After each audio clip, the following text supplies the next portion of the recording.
রিফাত সাহেবের সামনে এসে দাঁড়িয়ে বলল, ভুল করে ফেললি, তুই আমাকে ডেকে অনেক বড় ভুল করলি। আমি মৃত ছিলাম, ভালোই ছিলাম, জাগিয়ে দিবি। রিফাত সাহেব থর থর করে কাঁপছে, ভয়ে তার শরীরের সমস্ত লোম দাঁড়িয়ে গেল। তিনি লক্ষ্য করলেন ধীরে ধীরে অবয়বটা আরো দানবীয় আকার ধারণ করল, আর খুব দ্রুত এসে রিফাত সাহেবের শরীরে প্রবেশ করে বলে উঠল, ভৌতিক দুনিয়া।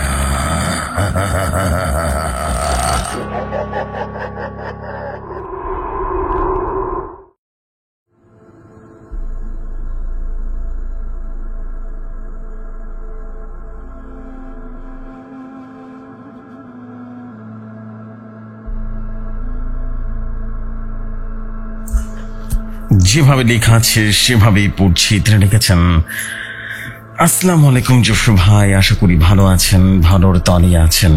আমি ফিরোজ খান বলছি বীরপুর থেকে। আজ ভৌতিক দুনিয়ার জন্য একটি ঘটনা কালেক্ট করে নিয়ে আসলাম। আশা করি এই ট্রেন স্টেশনের স্টোরিটা আপনাদের কাছে ভালো লাগবে। চলে যাই সরাসরি ঘটনায়। ট্রেন আসতে রীতিমতো 1 ঘন্টা লেট। একই তো অসহ্য গরম, তার উপরে কাঁধে শ্বাস ফেলার ভিড়। রোজা রেখে তেষ্টায় একেবারে গলা শুকিয়ে কাঠ হয়ে গেছে। ট্রেন আসতেই হুড়োহুড়ি করে ঢুকে গেলাম মোহনগঞ্জ এক্সপ্রেসের গ বগিতে। সিট খুঁজে বসে পড়লাম আগন্তুকের পাশে। শতকণ্ঠের কোলাহল মারিয়ে আমার ইয়ারফোনে বাজতে লাগলো, স্বপ্ন যাবে বাড়ি আমার, জাহান্নাম যা সবাই, আমি বাড়ি যাচ্ছি। নেত্রকোনা আমার স্বপ্নপুরী। ক্লান্ত শান্ত আমি জানালার ভাগ বলে ভেসে আসা ঠান্ডা হাওয়ার স্পর্শে আরাম বোধ করলাম। ট্রেনে রীতিমতো চিরায়ত ঝিকে ঝিকে শব্দ আর দোলদোলানি স্পন্দনে আমার চেতনা যেন উবে যায় ঘুমের রাজ্যে। কখনো চোখ মুদি টেরই পায়নি। ঘুম ভেঙে বাইক থেকে ভেসে আসা স্টেশন মাস্টারের গলার আওয়াজ। চোখ মেরে অবাক হয়ে যায়। বিকেল সন্ধ্যায় পেরিয়ে গভীর রাত হয়ে এসেছে স্টেশনের গায়ে, অথচ আমি বাদে দ্বিতীয় কোনো মানুষ নেই। ট্রেন স্টেশনে এসে থামলো কখন? আর একটা মানুষ আমায় ডেকে দেওয়ার প্রয়োজন বোধ করেনি। পুরো বগি জুড়ে বসে আছে শুধুমাত্র আমি, একটা মাত্র প্রাণী। শুধু বগি জুড়ে বললে ভুল হবে, একমাত্র পুরো ট্রেন জুড়ে কোনো কিছুই নেই, নাকি স্টেশন জুড়েও কেউ নেই। চারিদিকে পিন পতন নীরবতা। স্টেশন মাস্টারের কণা বাতাসে বিলীন হয়েছে। আমার ঘুম ভাঙার সাথে সাথেই ফোন স্ক্রিন অন করে টর্চ লাইটটা অন করে সময় দেখি 15 এপ্রিল 2:34। যখন ট্রেন ছেড়েছে তখন কেবল বিকেল 5:30 বাজে। 8 থেকে 9 ঘন্টা আমি টানা ঘুমিয়েছি। আমার বিশ্বাসই হচ্ছে না। আব্বুকে কল দিতে গিয়ে দেখতে পাই 4G সিমের প্রত্যেকটা খাম্বা নিরুদ্দেশ। একেবারেই যেন নাটকীয় ভাষায় আমি তখন নেটওয়ার্কের বাইরে। ট্রেন থেকে বেরিয়ে প্ল্যাটফর্মে পা রাখতে একটা কাজ ছমছমে অনুভূতি আমায় ঘিরে ধরলো। চারপাশে চোখ বোলালাম, কোথাও কেউ নেই। স্টেশনটা হঠাৎই যেন সড়ক হয়ে এসেছে। অদৃশ্য জনমানবহীন অসংখ্য কথোপকথনে যেন ছুটে যায় আমার কানের পাশ দিয়ে। স্ব ব্যস্ত হয়ে চারিদিকে চোখ বোলায়। আমার সামনে থেকে কে যেন বলে উঠল, আপা পপকর্ন নিবেন? পপকর্ন 2 প্যাকেট, মাত্র 10 টিয়া। এই বলে আমি যেন হতভম্ব হয়ে থাকা মোবাইলের ফোনটা ছুঁড়ে মারি অশরীরের উপরে। তারপর দিকভ্রান্তের মতো করে যেন ছুটতে বিপরীত দিকে। কিছু কদম যাওয়ার পর ভীষণ ধাক্কা খেয়ে পড়ে যায় মেঝেতে। একটা পুরুষ কণ্ঠ খেকিয়ে ওঠে, কানা নাকি, ডেকে শুনতে পারেন না? আমি বিস্ময় হতভম্ব হয়ে চেয়ে থাকি, কিন্তু আমার বিস্ময় কাটে না। অদূরে একটা বাচ্চা আমার পটেটো ক্র্যাকার্সের জন্য কান্না করছে। কোন এক শিশুকে বলতে শুনি, 1 পানির বোতল লয়া যান, 30 না রাখছে খুব। হয়তো কোনো বউ পেটানোর স্বামী তার স্ত্রীর দিকে চোখ রাঙায় আর বলল, তোরা কইছিলাম না গয়নাটি লয়াতে, ইচ্ছা করে ধুয়ে আসোস? হ্যাঁ, আজ বাড়িতে লয়া যেমন বুঝবি তখন। ভেবে পাই না এ কোথায় এসে পড়লাম আমি, এসব কি হচ্ছে আমার সাথে। এক ডাগারে ছুটতে ছুটতে এসে স্টেশনের নাম ফলকের সামনে গেলাম। ফলকের গায়ে গোটা অক্ষরে স্পষ্ট লেখা, অন্য ভুবন স্টেশন। ঘাড়ের কাছে যেন কারো নিঃশ্বাস শিরশির করে। পেছন ফিরতে সাহস হয় না। এক বয়োজ্যেষ্ঠ ফ্যাস ফ্যাস গলায় আনন্দ ছাড়ে, অন্য ভুবন স্টেশনে তোমার স্বাগতম সোনামণি। আমার হৃদস্পন্দন যেন একেবারে কাঁপতে লাগলো। ভয় যেন আমি বরফের মতো জমে যায়, শ্বাস নিতেই ভুলে যায়। টের পাই দুটো শীতল হাত খুব দ্রুত আমার কটা চেপে ধরছে। কিছু বুঝে ওঠার আগেই এই চাপটা ক্রমশ গভীর হতে থাকে। আমার দম বন্ধ হয়ে আসে। তখন কোত্থেকে যেন একটা কুকুরের ছোট বাচ্চা ছুটে আসে, ঘ্যাচ ঘ্যাচ করে কামড় বসিয়ে দেয় অদৃশ্য অস্তিত্বে। আওয়াজটাও যেন আর্তনাদ করে উঠে সে অশরীরী। আমার গলায় বাঁধা শিথিল হওয়ার আগেই টের পায় ঘেউ ঘেউ শব্দের সাথে চারপাশের সবকিছু যেন ক্রমশ ঝাপসা হয়ে আসছে। আমি বোধহয় মারা যাচ্ছি পৃথিবী ছেড়ে অন্য কোনো ভুবনে। মাঝরাতে ধরফর করে উঠে বসি গোলকি বাড়ির কোনো এক 3 তলা মেসে, ডাবল বেডের রুমে। টের পাই 2 হাত নিজের গলা চেপে ধরে রেখেছি। 34 ডিগ্রি তাপমাত্রা, তারপর বিদ্যুৎ বিভ্রাট, চারদিকে নিকশ কালো অন্ধকার। গায়ের জামা ভিজে লেপ্টে আছে শরীরের সাথে, এবং বালিশের আশেপাশে হাতছে ইনহেলার শিশিটা খুঁজে বেড়ায়। শ্বাসকষ্ট শুরু হয়ে গেছে প্রবলভাবে। রুমমেট আচমকা বারান্দা থেকে ফোনের টর্চটা জ্বালিয়ে আলো ফেলে ঘরে বলল, তিলু কি হয়েছে, ঘুম ভেঙে গেছে? আমি বললাম, আপু আমার ইনহেলারটা পাচ্ছি না। দাঁড়াও। আপু টর্চটা হাতে নিয়ে রীতিমতো আশেপাশে ভালো করে খুঁজে শিশিটা তুলে আনে। আমি অক্সিজেন টেনে ধাতস্থ হই। আপু দ্রুত গ্লাসের পানি এনে খাইয়ে দেয়। ছোট হাত পাখা দিয়ে বাতাস করতে থাকে। আমার বলল, কি হয়েছে তিলু, কোনো স্বপ্ন দেখেছ? আমি বললাম, অনেক খারাপ স্বপ্ন দেখেছি আপু। আপু তখন বলল, এসব কিছু না, ভয় পেতে হয় না বলে আপু আমার মাথায় হাত পড়িয়ে দিল। ফোনের অল্প আলোয় আপুকে কোনো মমতাময়ী মায়ের মতোই অনুভূত হলো। কিছুক্ষণের মধ্যে বিদ্যুৎ চলে আসে। রুমমেট রান্নার আয়োজন করলো। সিহরি আমার ব্যাগ গোছাতে শুরু করলো, বাড়ি যাবে। আমার ভাবনায় তখনও সেই অদ্ভুত স্টেশন, অদৃশ্য অস্তিত্বের কলরব আর গলা চেপে ধরার মুহূর্ত ঘুরপাক খেতে থাকে। জোর করে এসব ভয়ানক চিন্তা মাথা থেকে তাড়িয়ে দিই। মিসির আলী সমগ্রের 2য় খণ্ডের ভেতরে মোহনগঞ্জ এক্সপ্রেসের বগিতে টিকটিকিটা যেন চাপা দিয়ে রাখি। গোছগাছ শেষে ঘুমাতে এসে বিছানায় এপাশ ওপাশ করতে থাকি। কতদিন পর বাড়ি যাচ্ছি, ভেতরে একটা চাপা উত্তেজনা। বাসায় গিয়ে আম্মুকে জড়িয়ে ধরবো ভাবতে ভাবতেই ঘুম চেতনা অবশ হয়ে আসে। বিকেল 4টায় গোলকি বাড়ি থেকে স্টেশনের রিক্সা নেই। রিক্সা চলতে শুরু করা মাত্রই একটা কুকুরের বাচ্চা রিক্সার সামনে এসে দৌড়ে পড়ে। রিক্সাওয়ালা মামা ব্রেক কষতে কুকুরের বাচ্চাটা ভয়ঙ্কর ভাবে ঘেউ ঘেউ করতে শুরু করলো। মনে হয় এই বসি কামড়ে দেবে। আমি ভয় পেয়ে যাই। মামা পাশ কাটিয়ে দ্রুত গলি থেকে রিক্সা বের করে। স্টেশনে পৌঁছে প্রায় 1 ঘন্টা বেশি বসে থাকি। 5টার দিকে ট্রেন আসে। তাড়াহুড়ো করে বসে পড়ি বগির নির্দিষ্ট সিটে, আগন্তুকের পাশে। হেডফোন বেজে চলেছে স্বপ্ন যাবে বাড়ি আমার। জানালা ফাঁক গলে ভেসে আসা সে শীতল বাতাস, ট্রেনে চিরায়তো ঝিকঝিকিনির শব্দ আর দোলদোলানের স্পন্দনে আমি যেন ঢলে পড়ি ঘুমের রাজ্যে। ট্রেন নেত্রকোনার স্টেশনে আসার পরপরই আমার ঘুমটা ভেঙে যায়। আমি প্ল্যাটফর্ম থেকে নেমে 2টো খেজুর আর পানি দিয়ে রোজা ভাঙি। আমাকে আব্বু দিতে আসার কথা, কিন্তু আশেপাশে তাকিয়ে আব্বুকে দেখতে পায় না। ফোনটা বের করে কল দিতে গিয়ে লক্ষ্য করলাম নেটওয়ার্ক নেই। এর মাঝে কেউ যেন ছো মেরে আমার ফোনটা ভিড়ের মাঝে নিয়ে হারিয়ে যায়। আমি চিৎকার করে দেওয়ার আগে কেউ একজন আমাকে খারাপ একটা শরীরে স্পর্শ করলো। আমি পেছন ফিরে তাকানোর আগে লোকটা মুখ চেপে ধরে সুগন্ধির কোন এক রুমালে আমাকে মুখ চেপে ধরলো। আমি শ্বাস নেওয়ার জন্য বন্ধ করে রাখি।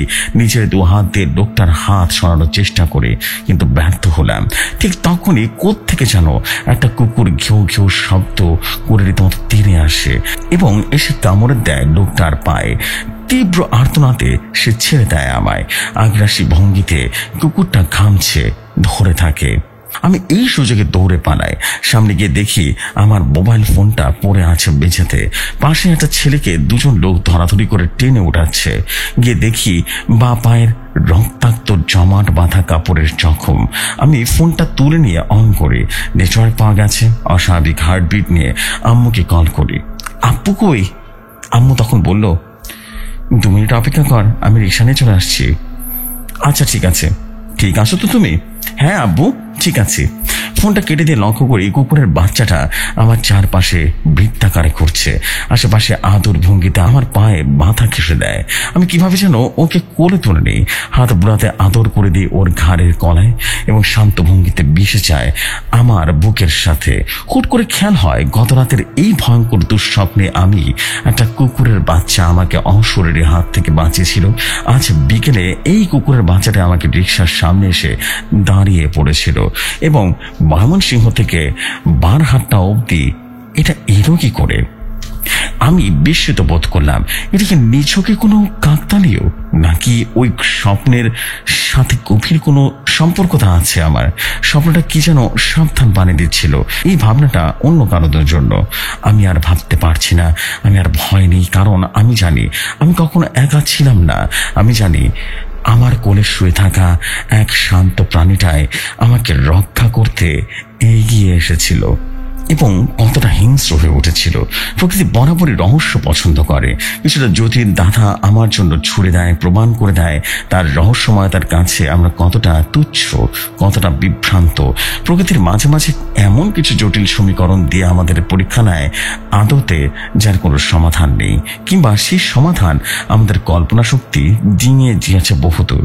অঙ্কে আমি বরাবরই কাছে, তাই রহস্যময় এই ইকুয়েশন থেকে অতি সত্বর বিদায় নিলাম। এই ছিল ঘটনা জিপসি ভাই। যদি ঘটনাটি ভালো লাগে পড়ে শোনাবেন। ঘটনাটির নাম অভিশপ্ত ট্রেন স্টেশন।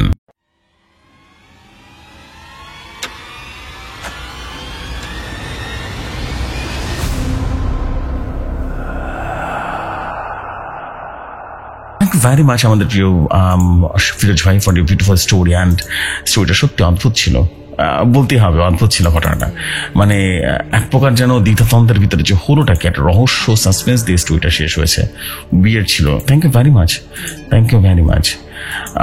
আশা করছি আপনাদের সবার কাছে স্টোরি অনেক ভালো লেগেছে। যদি ভালো লাগে তাহলে ডেফিনেটলি আপনারা কমেন্ট করবেন। অ্যান্ড আশা করছি আপনাদের কমেন্টের ভিত্তিতে আমরা বুঝতে পারবো যে ভৌতিক দুনিয়া কিভাবে এগিয়ে যাচ্ছে। Thank you very much. আর দেরি করবো না, চলে যাচ্ছি আমরা পরবর্তী ঘটনায়। আশা করছি পরবর্তী ঘটনা আপনাদের কাছে ভালো লাগবে। চলে যাই এই ঘটনায়।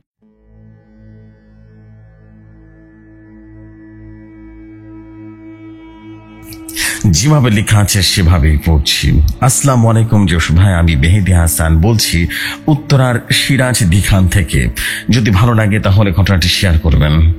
কিছু মানুষ আছে যাদের আস্তিক বলা যায় না, আবার নাস্তিকও বলা যায় না। তারা সৃষ্টিকর্তার বিশ্বাসে যেমন করে না, ঠিক তেমনই অবিশ্বাসও করে না। তারা বিশ্বাস করে সৃষ্টিকর্তার অস্তিত্ব সম্পর্কে কোনো কিছু জানা কখনো সম্ভব নয়। এমন একজন মানুষের সামনে বসে আছি আমি। ইংরেজিতে এরকম মানুষকে বোঝানোর জন্য খুব সুন্দর একটা ওয়ার্ড আছে, অ্যাগনস্টিক। কিন্তু বাংলায় একে কি বলা যায়? না, বাংলায় কোনো শব্দ এখন আমার মাথায় আসছে না। মাথায় কেমন যেন ঝিমঝিম করছে, মনে হচ্ছে এখানে একটা বিছানা পেতে শুয়ে পড়ি। কিন্তু লোকটার সামনে নিজেকে খুব দ্বিধাগ্রস্ত লাগছে। আমি একজন পুরো দমে আস্তিক মানুষ, ধর্মে আমার বিশ্বাস প্রবল। তাই সামনে বসা লোকটি নাস্তিক নয় এটা ভেবে শান্তি পাবো নাকি আস্তিক নয় ভেবে দুশ্চিন্তা করেও বুঝে উঠতে পারছি না। হঠাৎ পেছন থেকে একজন চিৎকার করে বলে উঠল, মিস্টার জোনাস। রাবেয়া খাতুন আবারও বমি করছে। সাথে সাথে আমার সামনে বসা লোকটি উঠে দাঁড়ালেন। ওনার নাম শাহেদ জোন্স, আর রাবেয়া খাতুন আমার মা। গত 3 দিন ধরে এক টানা বমি করে চলেছেন, সাথে কি সব যেন দেখছেন আর চিল্লাচ্ছেন। মাঝে মাঝে নিজেই নিজের গলা চেপে ধরছেন। মায়ের মধ্যে সব লক্ষণ দেখে বাবা বেরিয়েছিলেন কোনো ওঝা বা তান্ত্রিকের খোঁজে। কিন্তু আমার বড় চাচা বাবাকে ধরে বেঁধে ঘরে এনে বসিয়ে দিলেন। ওনার একটাই কথা, ডাক্তার না দেখিয়ে কোনো ওঝা আনা যাবে না। সংসারে সবার বড় বলে ওনার কথা অগ্রাহ্য করার ক্ষমতাও কারো নেই।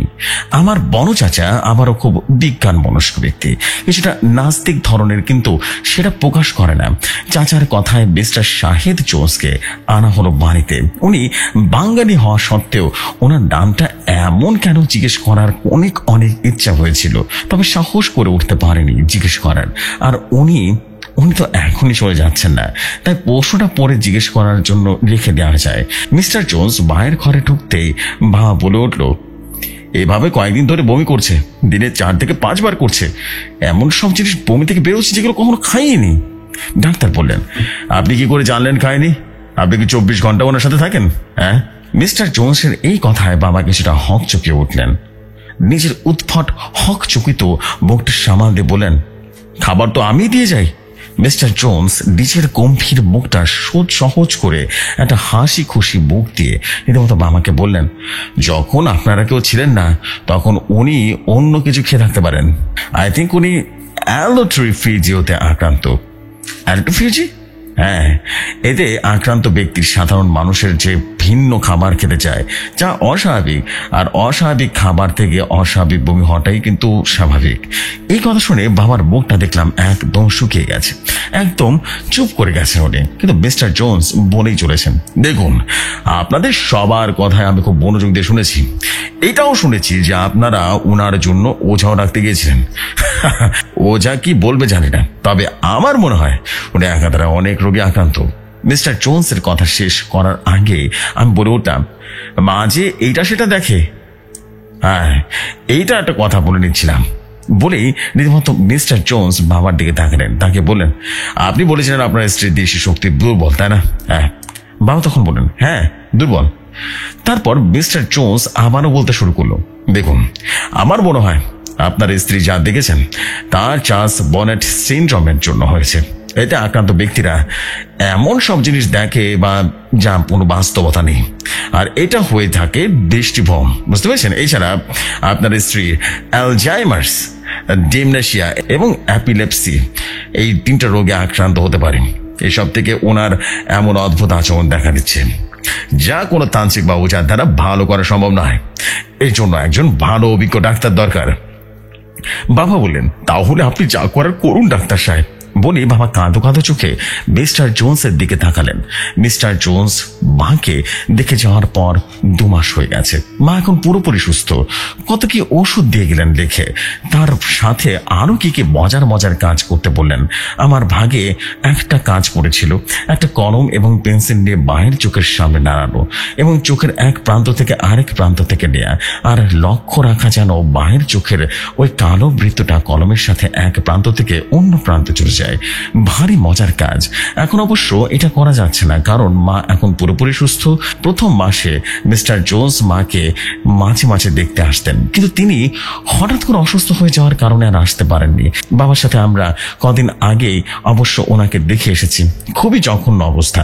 হঠাৎ এটা সেটা দেখে চিৎকার করে উঠছেন, নিজেকে আঘাত করছেন, বারবার বমি করছেন, কালো কালো বমি। যাওয়ার পর বাহিরে দেখলাম সারাক্ষণ যেন কি যেন বিড়বিড় করে বলে চলেছে।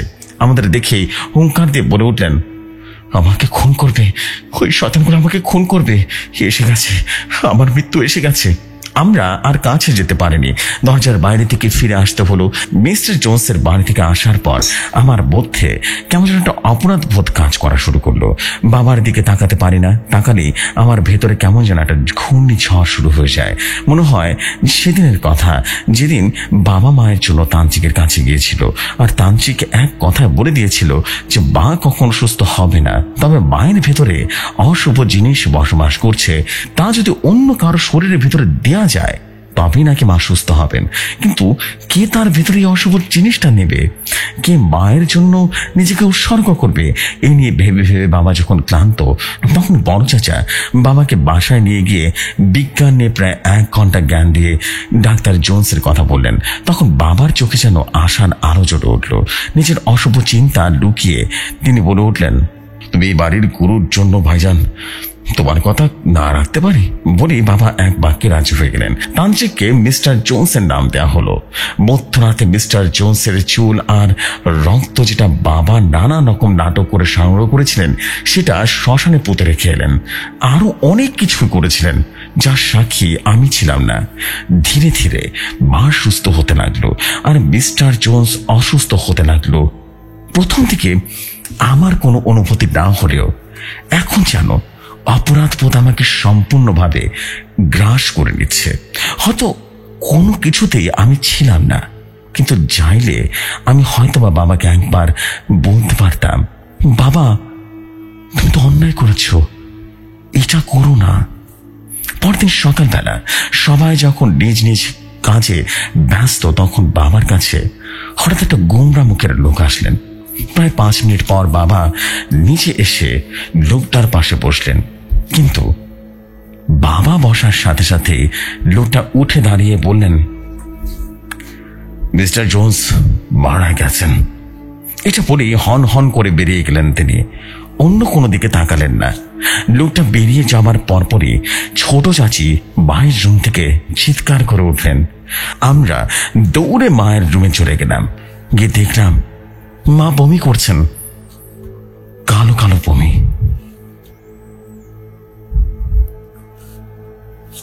যে সময় এই ছিল ঘটনা। যদি ভালো লাগে পড়ে শোনাতে পারেন। আমার নাম Mehedi Hasan.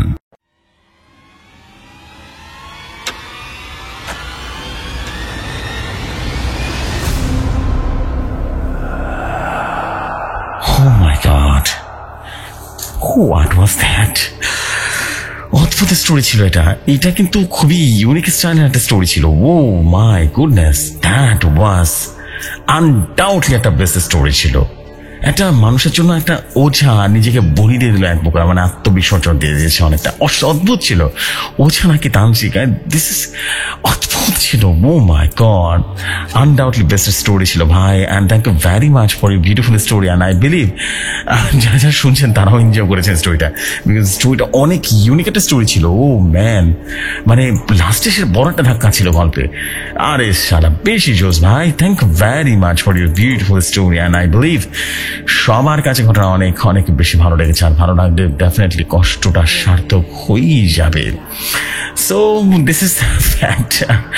Thank you very much, thank you very very much for your beautiful story. So আমি এখন যেটা করতে চাই সেটা হচ্ছে, আমি আর দেরি করবো না, আমি চলে যেতে চাই পরবর্তী ঘটনা। আবারও বলছি ভাই, ঘটনা কিন্তু উড়ে গেছে। আপনার কাছে এরকমই সাসপেন্সের স্টোরি চাই, একটা লাস্টে দিয়ে একটা বড় ধরনের ধাক্কা থাকবে, এইটাই ভালো লাগে বেশি। অস্থির একটা ঘটনা ছিল। Thank you very much. চলে যায় পরবর্তী ঘটনায়।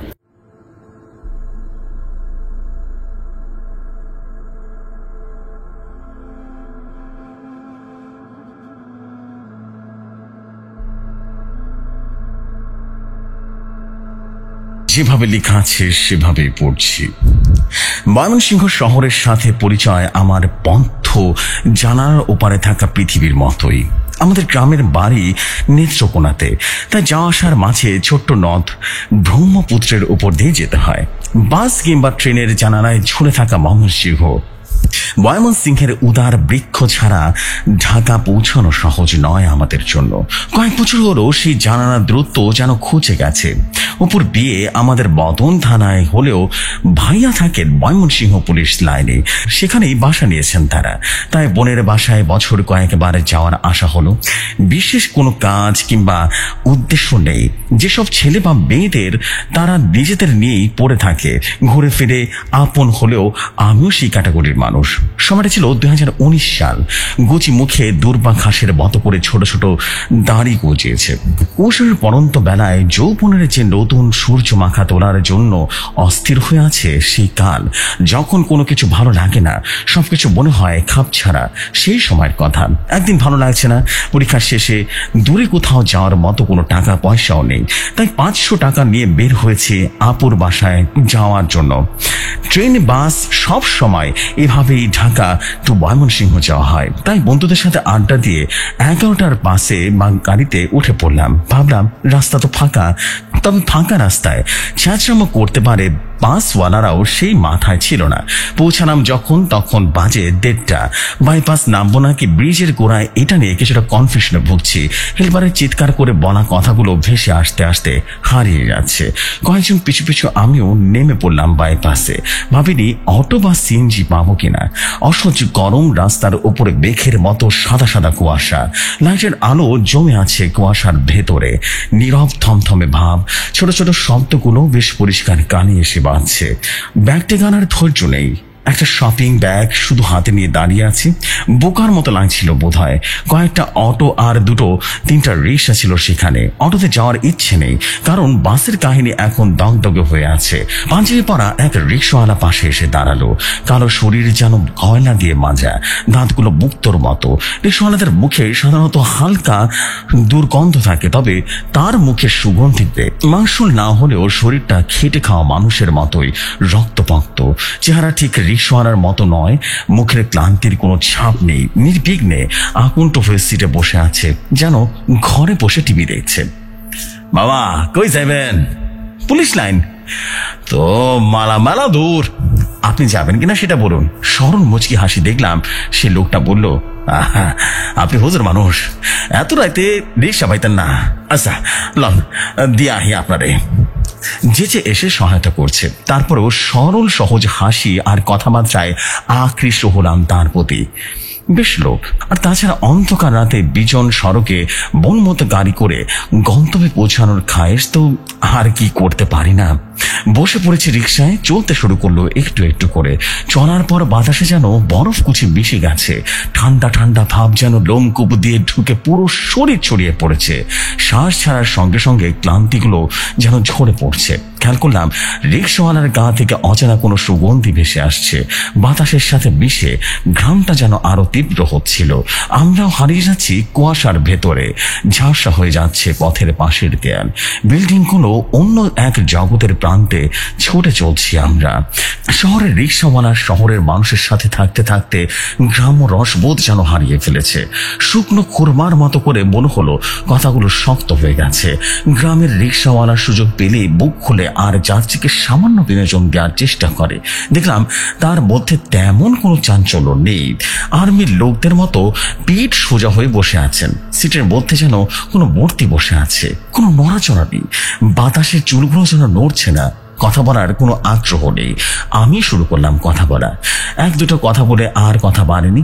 স্পষ্ট তিনি কথা বলতে চান না, তবে যে কয়টা শুনলাম সেগুলো শিক্ষিত মানুষের মতোই গোছানো আর স্পষ্ট।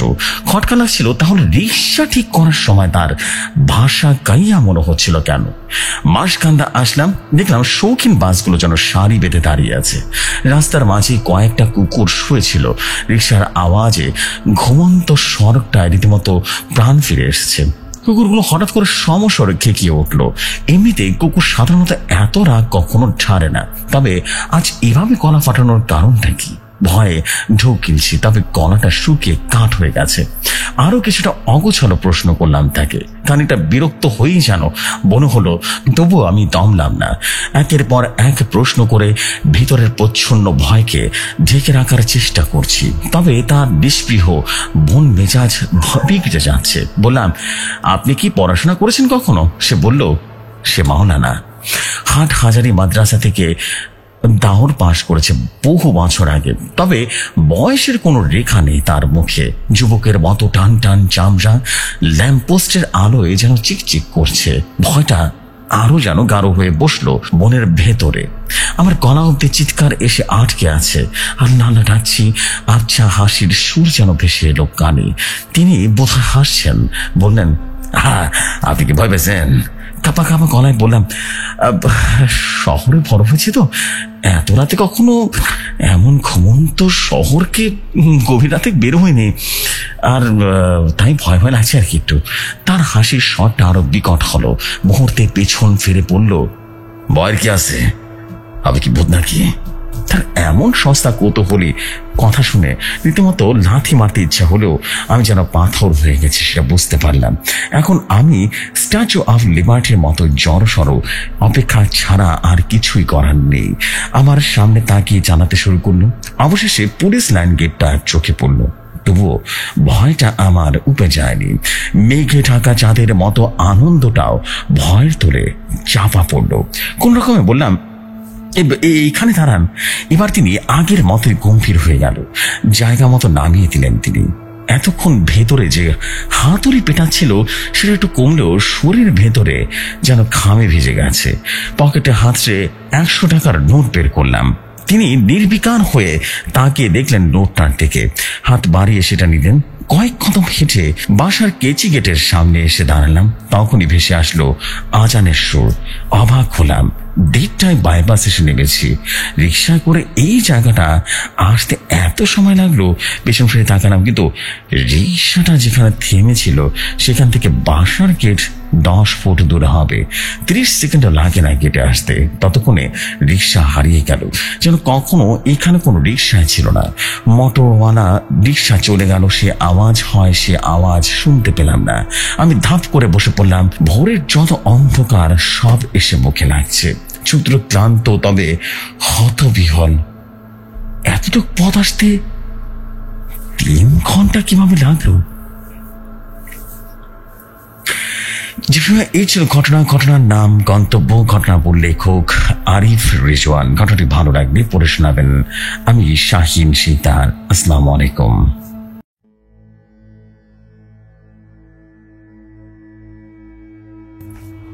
ওয়ালাইকুম আসসালাম ভাইয়া, thank you very much for you beautiful story. আশা করছি স্টোরিটা সবার কাছে ভালো লেগেছে, আর ভালো লাগলে মোটামুটি কষ্ট কিন্তু সার্থক হয়ে যাবে আমি বিলিভ করি। বিকজ আপনারা এত সুন্দর সুন্দর স্টোরি পাঠান, সত্যি মনোমুগ্ধ করা এক ঘটনা সবসময় আপনারা লিখে পাঠান, খুব ভালো লাগে। থ্যাংক ইউ ভেরি মাচ আপনাদেরকে। অ্যান্ড আমরা এখন যেটা করবো সেটা হচ্ছে আর দেরি না করে আমরা চলে যাব পরবর্তী স্টোরিতে। অ্যান্ড আশা করছি পরবর্তী স্টোরি অনেক বেশি ভালো লাগবে, এটা আসলে বলাই বাহুল্য। বিকজ আই নো আপনারা কি ধরনের ঘটনা পছন্দ করেন। আমি দেরি করবো না, চলে যাচ্ছি পরবর্তী ঘটনায়।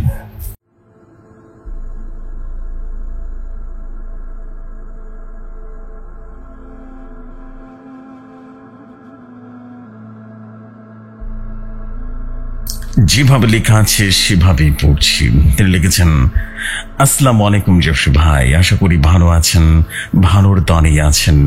আশা করছি এই ঘটনাটি ভালো লাগলে পড়ে শোনাবেন। আমি 12 বলছিলাম, থাকি বরিশালে, যদি ভালো লাগে পড়ে শোনাবেন। নরসুন্দা নদী ঘেঁষে ছোট্ট গ্রাম, কাঞ্চি হিসেবে ময়মনসিংহের হলেও এই গ্রামের লোকজন ময়মনসিংহে তেমন একটা যাওয়া হয় না। সাইকেল চাপলে কিশোরগঞ্জ সদর ঘন্টা খানেকের পথ।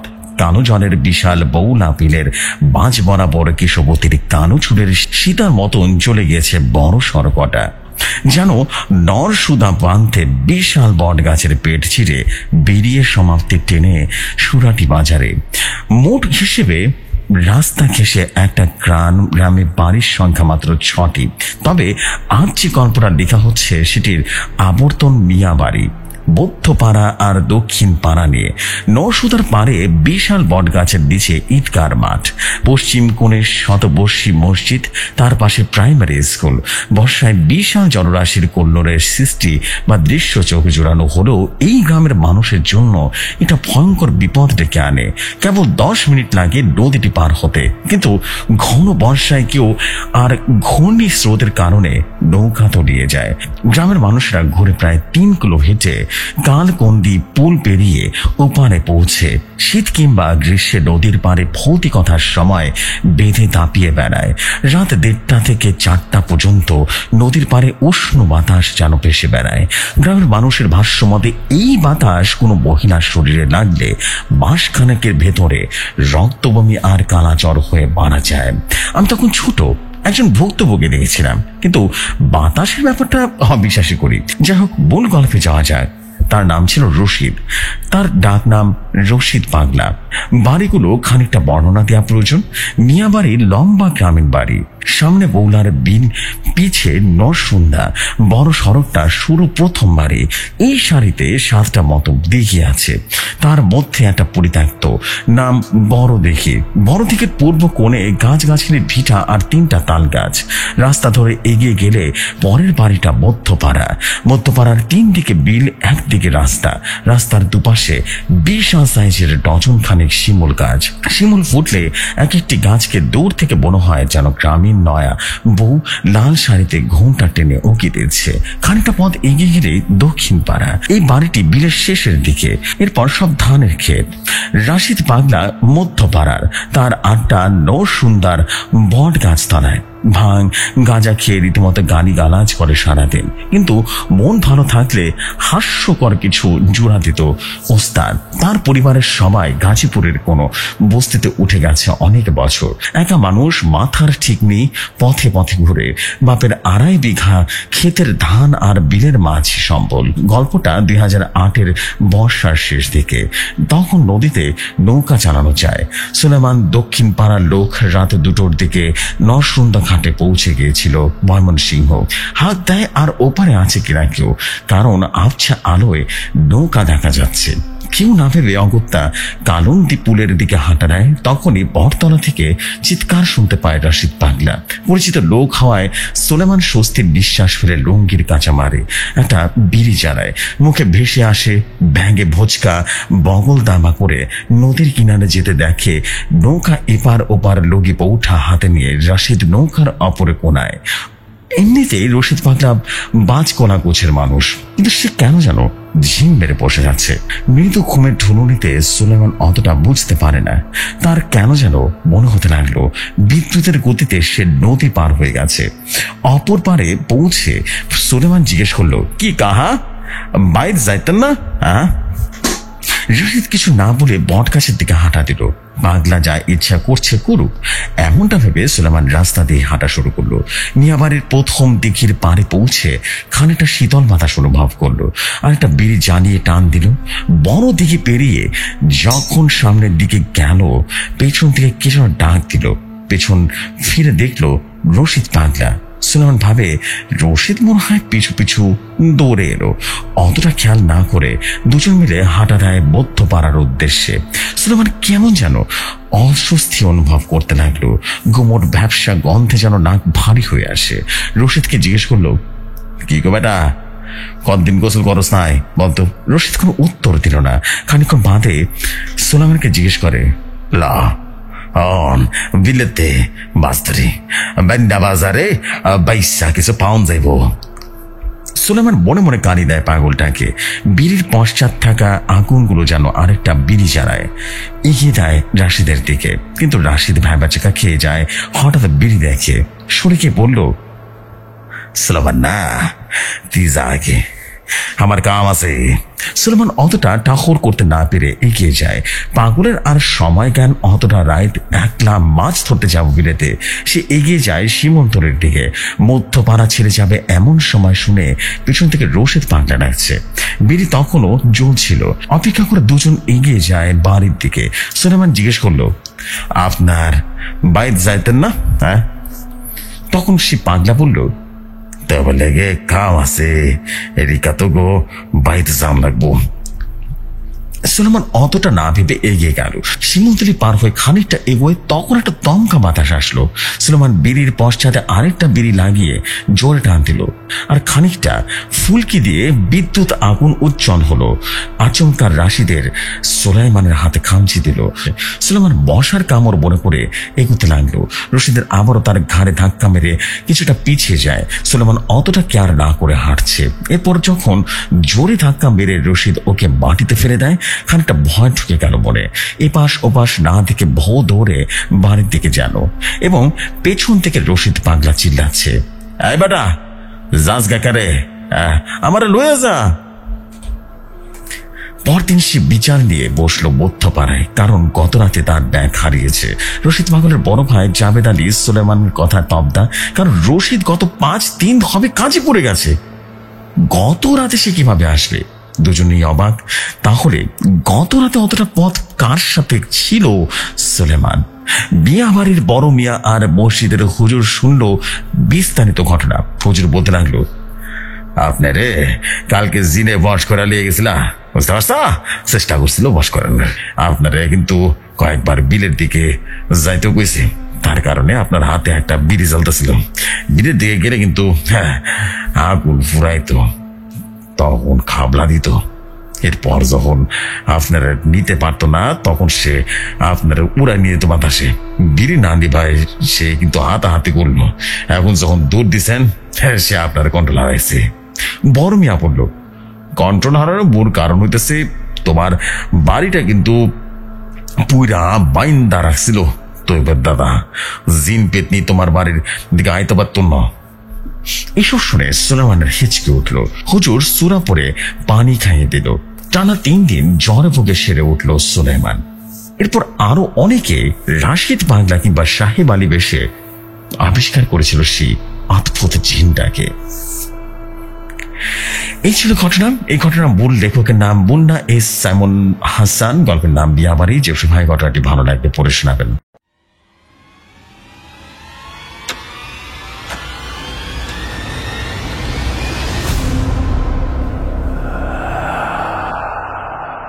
Thank you very much for a beautiful story and এই স্টোরিটা কিন্তু বেশ ভালো ছিল। আমি বিলিভ করি যে আপনাদের কাছে এরকম আরো অনেক স্টোরি আছে। স্টোরিটা অদ্ভুত। আমি বলবো যে এই স্টোরিগুলো না মানে এখনকার যে স্টোরিগুলো আসছে খুব সুন্দর হচ্ছে এবং একই সাথে সাসপেন্স থাকছে ঘটনার ভেতরে, অ্যান্ড একই সাথে মনে হচ্ছে ওয়াও, ঘটনাগুলো তো মনে হচ্ছে আমরা সবাই বোধহয় রিয়েলিটির সাথে রিলেট করতে পারি, এরকম স্টোরি হচ্ছে। থ্যাংক ইউ ভেরি মাচ, খুব ভালো লাগছে আমার কাছে। অ্যান্ড আই বিলিভ যে যদি এরকম ঘটনা আপনাদের কাছে আরও থাকে, আপনারা দেরি করবেন না, ইনস্ট্যান্ট ঘটনা লিখে ফেলবেন অ্যান্ড যেভাবে পারছেন সেভাবে ঘটনা পাঠিয়ে দিচ্ছেন। এভাবেই চাই সবসময় দারুণ দারুণ সব স্টোরিগুলো আপনারা আমার কাছে পাঠিয়ে দেন। Thank you very much for your beautiful story. আমি চলে যাবো আজকের মতো। আজকে আর বেশি দেরি করবো না, বিকজ আজকে অনেক রাত হয়ে গেছে। আজকে সময়টাও পাইনি যে আপনাদের জন্য অনেকগুলো স্টোরি নিয়ে আসবো, বাট হ্যাঁ আপনাদের জন্য আর ছোট্ট একটা স্টোরি আছে, একেবারেই ছোট। সেই স্টোরিটা পড়েই চলে যাবো আজকের মতো, বিদায় নেবো। আজকে আর দেরি করবো না, because already it's too late. Anyways আমরা একেবারে ছোট একটা স্টোরিতে চলে যাচ্ছি।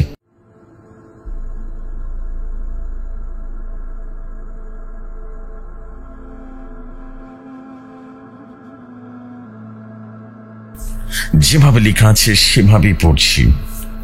এই তো মাস 6 আগের ঘটনা, যার উত্তর আমি আজও মেলাতে পারিনি।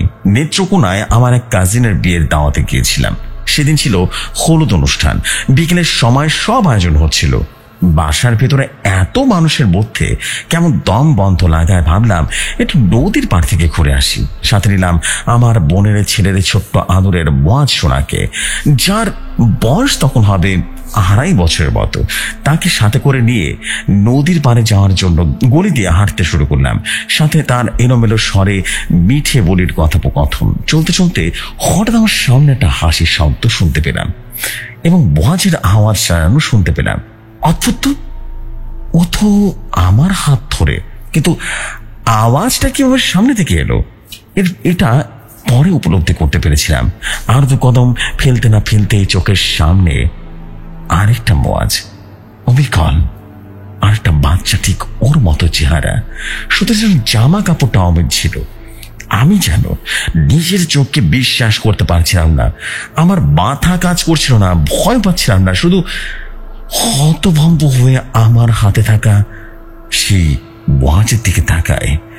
আর একবার সামনে তাকিয়ে সে বাচ্চাটার দিকে তাকায়।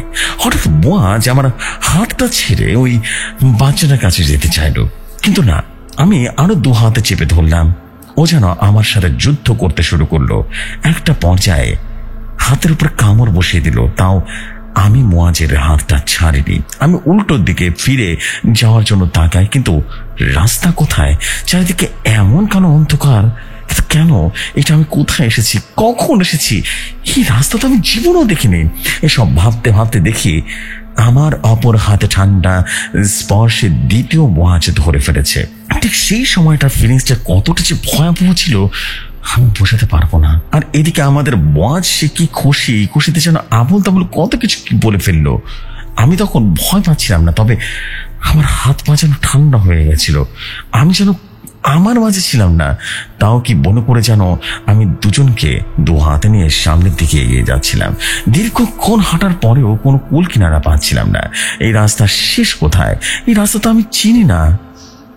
তাহলে এরামই বা কিভাবে এখানে? অদ্ভুত।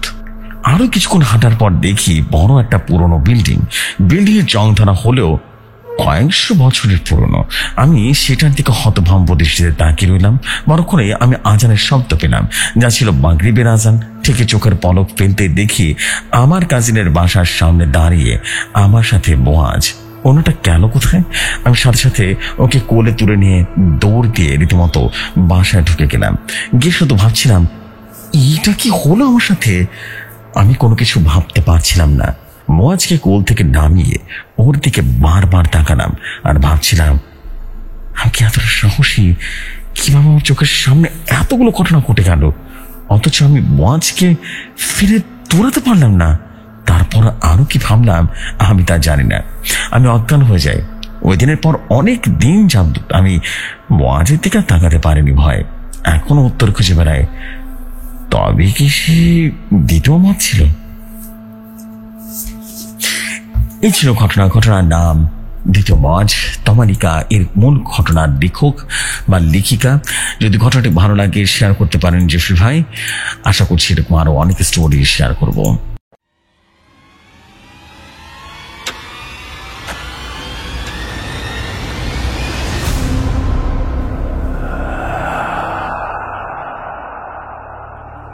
থ্যাংক ইউ ভেরি মাচ আমাদের প্রিয় ভাই। আর এই দুটো ঘটনা আমাদেরকে পাঠিয়েছেন ফিরোজ ভাই, অ্যান্ড ফিরোজ ভাই দুটো স্টোরি কিন্তু অসম্ভব ভালো ছিল। Thank you very much Firoz ভাই আপনার স্টোরির জন্য, অ্যান্ড আপনার পরবর্তী ঘটনার অপেক্ষায় আছে। ইনশাল্লাহ দারুণ কিছু হয়ে যাবে ইনশাল্লাহ, অ্যান্ড আই বিলিভ যে শুধুমাত্র আমার কাছে নয় সবার কাছে ঘটনাগুলো অনেক ভালো লাগবে, আর ভালো লাগলে কষ্ট সার্থক হয়ে যাবে ইনশাল্লাহ।